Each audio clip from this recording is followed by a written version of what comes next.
কিনা। অল্প যদি খেয়ে থাকেন ওয়াক্ত হওয়ার পর, ধরুন আপনার 5:20 আজান হলো বা ওয়াক্ত হলো ফজরের, তো আপনি ঠিক 5:20 সময় অল্প একটু খেয়েছেন, এক ডুব পানি খেয়েছেন, বাস এই রোজাটা আপনার আবার রেখে দিতে হবে, কাজা করতে হবে। আমি অনার্স পড়ুয়া যুবক, আমি জান্নাতে যেতে চাই, এই জন্য আমাকে উদ্দেশ্য করে একটি নসিহা করুন। আমি আপনাকে উদ্দেশ্য করে বলতে চাই, যুবকদের সবচেয়ে বড় আল্লাহ ভীরুতার প্রমাণ হলো তাদের চরিত্রের হেফাজত।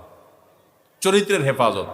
আপনি কোনো অবৈধ রিলেশনে যাবেন না, এই চ্যালেঞ্জটা নেন। সমস্ত যুবকরা যদি যায়, আপনি একা স্রোতের বিপরীতে চলার চেষ্টা করবেন। যদি টিকে থাকতে পারেন, চরিত্রকে হেফাজত করতে পারবেন, আপনি হবেন সবচেয়ে বড় ইবাদত গুজার যুবক, সবচেয়ে আল্লাহওয়ালা যুবক।